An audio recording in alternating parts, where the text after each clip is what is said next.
dari jurusan S1 Teknik Informatika. Video ini saya buat untuk memenuhi tugas UTS mata kuliah Mobile Programming dosen pengampu Ibu Ratna Sari M.Com. Di sini saya akan menjelaskan terlebih dahulu apa itu Android. Android merupakan sebuah sistem operasi seluler yang didasarkan pada versi modifikasi dari kernel Linux dan perangkat sumber terbuka lainnya. Android dirancang untuk perangkat seluler terutama layar sentuh seperti smartphone dan tablet. Sistem operasi ini pertama kali diluncurkan pada bulan September 2008, di mana Android dikembangkan oleh Open Handset Alliance yang disponsori secara komersial oleh Google. Yang kedua yaitu sejarah Android. Awalnya Android dibuat sebagai pendukung perangkat kamera digital supaya terhubung langsung dengan internet. Sejarah perkembangan Android dimulai dari tahun 2003 saat Andy Rubin, Rich Miner, Chris Sweet, dan Nick Sears mendirikan Android Inc., sebuah perusahaan besar di Palo Alto, California yang kemudian dipinang oleh Google pada tanggal 17 Agustus 2005. Di bawah naungan Google, Android menghilang dan tidak melahirkan apapun sampai pertengahan tahun 2008. Hingga pada 22 Oktober 2018, HTC Dream diluncurkan sebagai ponsel seluler komersial pertama yang berbasis Android. 2 tahun setelahnya, ponsel pintar seri Nexus One diluncurkan oleh Google dengan bantuan HTC selama proses pembuatan, hingga akhirnya melahirkan berbagai brand dari OEM yang berbeda seperti Asus, Samsung, LG, dan lain sebagainya. Selanjutnya, perangkat Android mulai berkembang pesat dan menenggelamkan para pesaing. Bersama dengan perubahan, perkembangan, dan perbaikan fitur yang membuat performa Android lebih optimal. Yang selanjutnya adalah struktur project pada Android Studio. Yang pertama adalah manifest.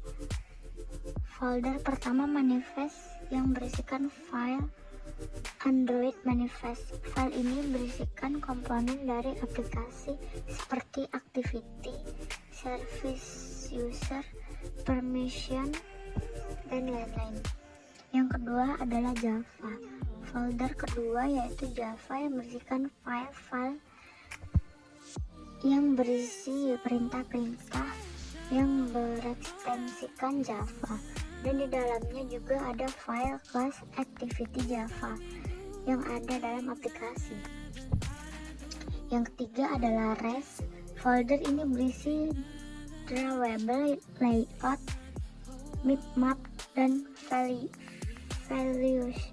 Drawable berisikan kumpulan gambar yang akan kita gunakan dalam aplikasi. Layout merupakan tempat di mana file desain layout aplikasi ini berada.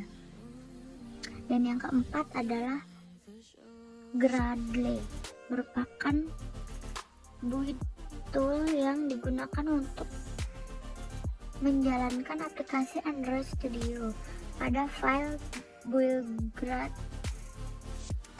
digunakan untuk identifikasi versi OS, SDK, dan library yang akan kita gunakan dalam membangun aplikasi. Yang selanjutnya adalah struktur project pada Android Studio. Yang pertama, relative layout. Relative layout merupakan sebuah layout di mana posisi dari sebuah komponen dapat diatur terhadap komponen lainnya.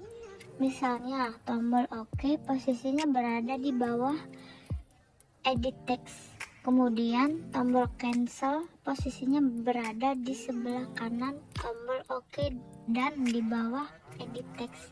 Intinya saling berkaitan antara posisi satu tombol dengan tombol lainnya.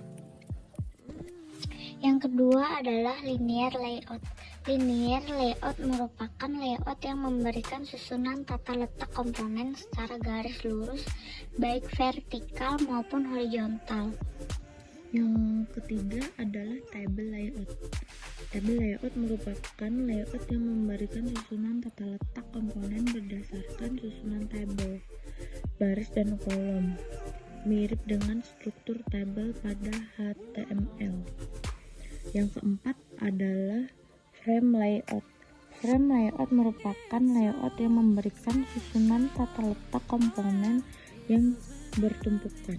Yang kelima adalah absolute layout. Absolute layout merupakan layout yang memberikan susunan tata letak komponen berdasarkan posisi koordinat X dan Y pada versi Android terbaru. Yang kelima adalah scroll view. Dalam pengembangan aplikasi Android biasanya sering terkendala dengan ukuran tampilan layar. Komponen yang ingin dimasukkan cukup banyak sehingga layar tidak dapat menampilkannya dalam satu layar.